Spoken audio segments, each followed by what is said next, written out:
प्रवीण गायकवाड यांच्या हल्ल्याचे पडसाद उमटलेले आहेत। पाहुयात त्या संदर्भातल्या टॉप 9 बातम्या।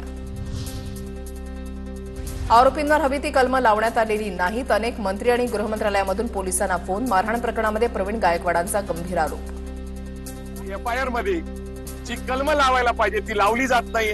मंत्री आणि गृहमंत्र्याच्या ऑफिस मधनं फोन येत आहेत अक्कलकोटच्या पोलीस स्टेशनला की बाबा यांना सवलत द्या, यांना मदत करा। प्रवीण गायकवाड प्रकरणी पोलिसांनी तक्रार घेत आरोपींना तत्काळ अटक केली। मुख्यमंत्र्यांची माहिती, तर योग्य ती कलमं लावून कारवाई होणार, मुख्यमंत्र्यांची ग्वाही। फिर्याद घेऊन त्या ठिकाणी तात्काळ जे काही आरोपी आहेत त्यांना अटक करण्यात आलेली आहे। अद्यापही आरोपी पोलिसांच्याच ताब्यामध्ये आहे, कुठलेही त्यांना त्या ठिकाणी सोडण्यात आलेलं नाही। आरोपींना अटक न करता प्रतिबंधात्मक कारवाई करणार। प्रवीण गायकवाड शाईफेक प्रकरणी पोलीस उपअधीक्षक विलास यामावार यांची माहिती।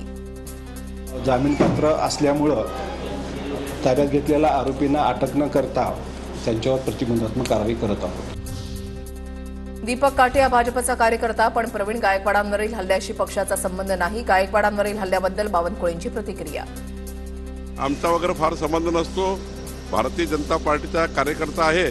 दीपक काटेवर कारवाई झाली पाहिजे आणि आरोपी कुठलाही असो, कोणत्याही पक्षाचा असो, आरोपी हा कुठल्याही पक्षाचा आता तो आरोपी आहे। प्रवीण गायकवाडांवरील हल्ल्यानंतर पुण्यामध्ये मराठा समाजाची बैठक। हल्लेखोरांवर मुक्का लावण्याची मराठा कार्यकर्त्यांची मागणी। गुन्हेगारी पार्श्वभूमी असलेल्या आरोपींवर अजूनही कारवाई नाही। गायकवाडांना न्याय मिळेल अशी अपेक्षा। प्रवीण गायकवाडांवरील हल्ल्यावर खासदार सुप्रिया सुळेंची प्रतिक्रिया। ज्याची गुन्हेगारी पार्श्वभूमी आहे ह्याच्यावर अजूनही ऍक्शन होत नाही, हे धक्कादायक आहे आणि सुसंस्कृत महाराष्ट्राला लाजवणार आहे।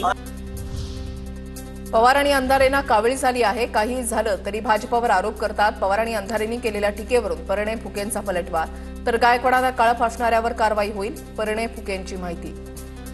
माननीय शरद पवार साहेब असतील किंवा सुषमा अंधारे जी असणार, त्यांना कावीळ झालेला आहे आणि ते कोणत्या याच्यात काही झालं तर भाजपनीच केलं असं त्यांचा दृष्टिकोन आहे।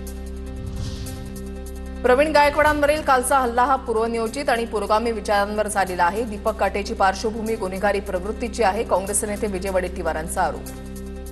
मोहरे क्रिमिनल गुन्हेगारी प्रवृत्तीचे मोहरे पोचले जातात आणि त्यांच्या करवी अशा प्रकारच्या घटना घडवल्या जातात, हा आमचा थेट आरोप आहे। प्रवीण गायकवाडांवरील हल्ल्याशी भाजपचा दूरदूरपर्यंत संबंध नाही, मुख्यमंत्र्यांनीही स्पष्ट केलं। सुधीर मुनगंटीवार यांची प्रतिक्रिया।